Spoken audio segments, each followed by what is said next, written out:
I thought buying my camera would only cost me around $1,500. Well, how wrong I was. By the time I'd actually bought everything I needed, I'd ended up spending over $2,500. And this camera that I bought, the Sony ZV-E10 Mark II, was actually one of the cheapest things. So if you're thinking about buying a camera or you want to buy a camera, these are some of the hidden things that you need to buy and that are a must before you do, and some of the hidden expenses that can come with buying a camera. When I bought my Sony, I thought I'd finished spending money. Little did I know, I was very wrong.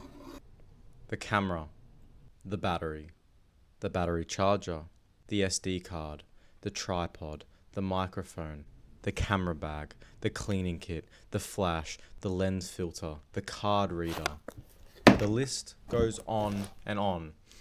Now, I know what you're thinking. Individually, if you actually have a look at these items, they're not that expensive. But when you add it up with a camera that also costs around $1,500, you can see how you end up spending a lot more than you initially anticipated. You could have bought a better camera for that. You could have bought a different camera. You could have got another lens. You could have got another lens kit. But all these accessories that you actually need or you think you need, they add up. And when you're recording content or you're thinking of recording content, it makes a difference. So let's assume that my camera was $1,500 and I then go and buy $900 of accessories. I've then spent a total of $2,400 when initially I only wanted to spend $1,500. Tip number 2 that nobody tells you. You've just gone ahead and bought yourself a brand new Sony ZV-E10 Mark II. You're feeling really happy, you're feeling glad, and you're so excited to start filming content.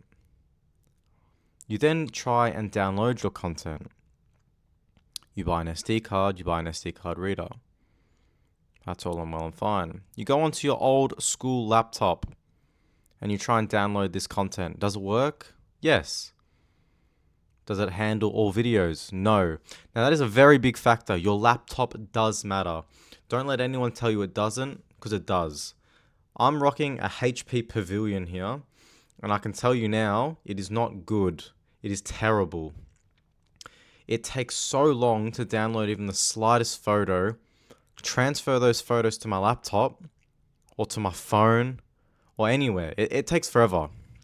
So the reality is, if you're filming content like I am now, and you want to go edit that content, you're trying to become a YouTuber, you're trying to make little videos of yourself, maybe using CapCut, maybe using DaVinci Pro, maybe using any service or any system like that, have fun if you're using a bad laptop.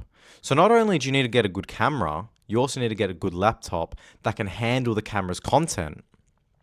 So that's just another thing that you have to worry about or you have to think about when you are planning on doing content. Because don't get me wrong, you can get by on a HP Pavilion. I've gotten by on making very small, basic videos like this one.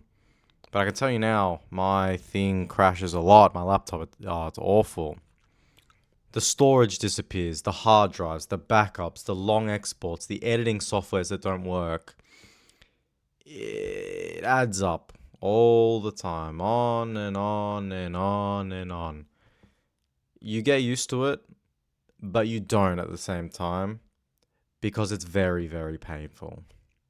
I think what I've learned, or what I'm trying to learn, is the learning curve of what you see on YouTube and what you can actually apply to yourself in person is a lot bigger than you initially expect. Like, you go on YouTube when you're buying a camera, or you're about to buy a camera, and you look at how to take a video. You've got your aperture, your shutter speed, your ISO.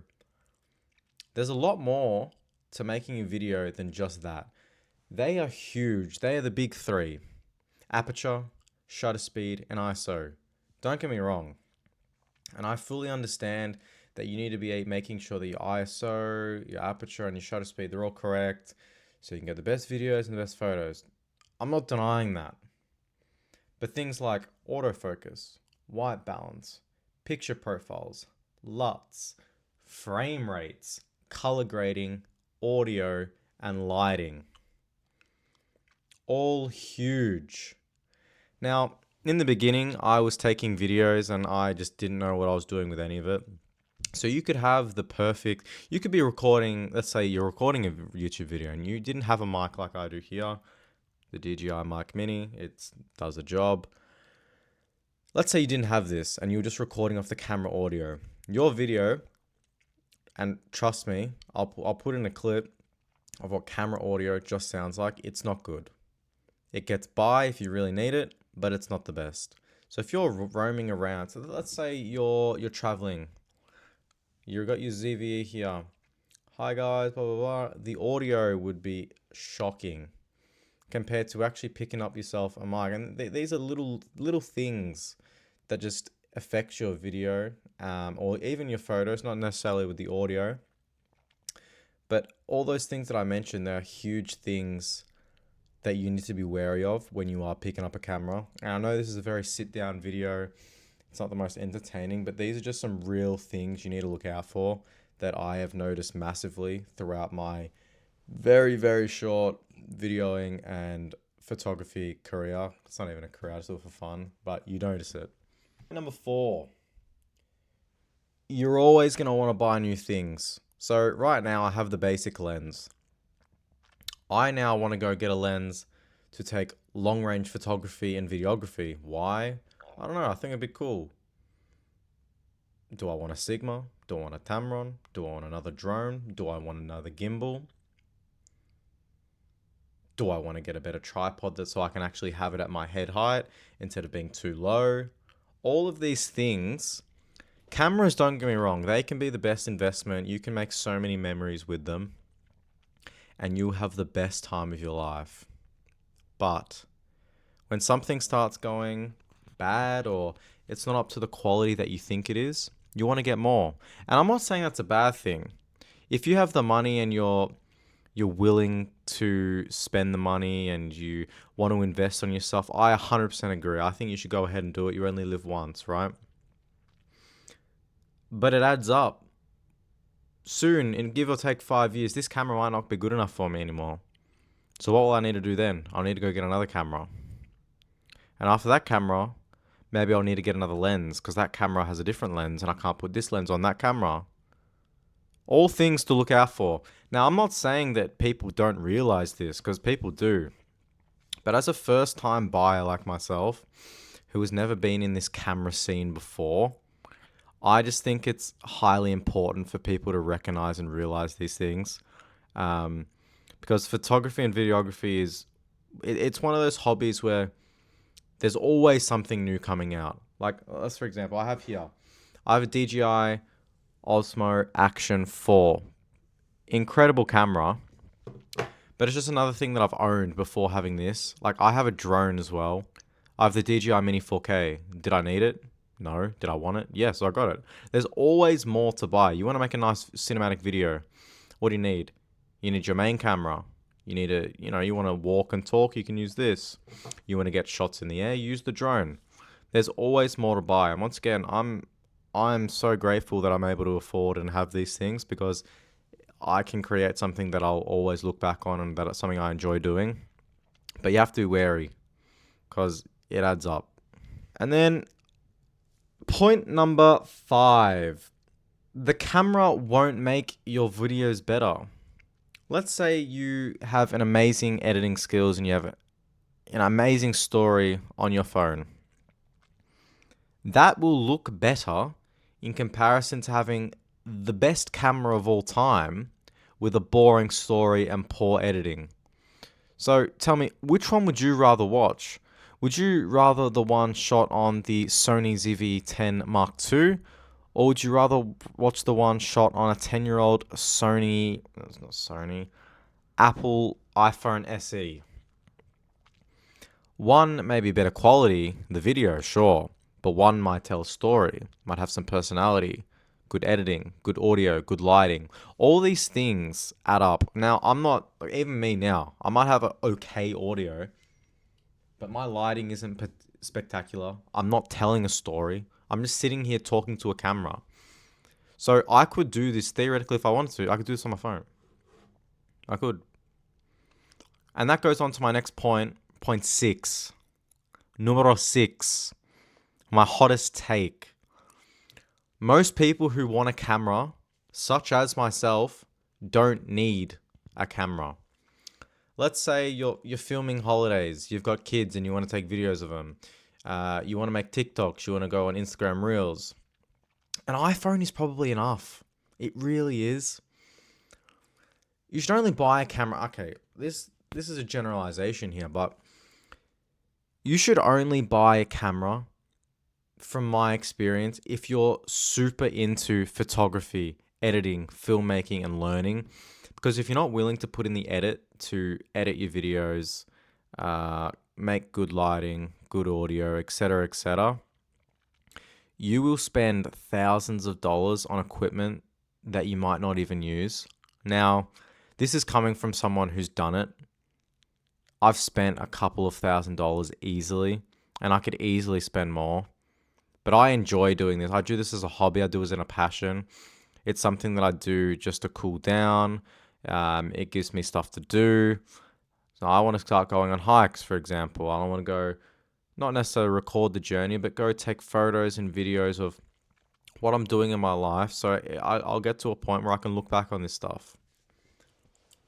So it's hard. It is. I understand the need for something, or the want, or the urge to buy something. When you see, you get this. I get these ideas. Oh, I really want a camera. I really need one. I'm gonna use it so often. I reckon I've used these things. I could count how many times I've used this thing on two hands. I really could. Now, is that saying that I wasted my money? That's up to for you to decide. I personally don't think I did, because even though I haven't used it loads, I plan on using it loads. Like, I've got things coming up and things planned that I do aim on using my camera a lot for. So it depends person to person. Like, if you're gonna buy this and just take a few photos, then maybe it's not worth it. Maybe you could just do it on your phone. Look, it's your money. It's up to you. You can do what you want. These are just some experiences that I've learned from having my camera, and some things that I would potentially do in the future. Look, would I still buy my camera? Absolutely. I've just said all these things, like I could do it on my phone, I could do this, I could do that. But if I really needed that few $1,000s, then I would be able to budget some way so I could afford the camera. Because the amount of hours you put into something is a lot more than you realize. I put hours just into researching my camera, playing around with it, toying with it. So if you are thinking about buying your first camera, don't just budget the camera. Budget the hobby and the things that comes with the hobby. Everyone needs a hobby. Everyone wants to have fun. It's like, you need to be careful.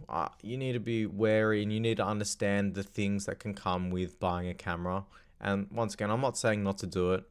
I 100% think people should buy cameras and get into photography and videography. I really do. I think it's incredible, and the things that you can shoot and find out about yourself is, yeah, it's great. But there are a lot more hidden costs than people realize, and these are things to be wary about. So you don't just spend money, you spend hours watching YouTube tutorials, learning editing, learning Lightroom, learning DaVinci, learning CapCut, watching reviews, color grading, practicing photography, organizing files, learning ISO, learning aperture, learning everything to do with what I've spoken about today.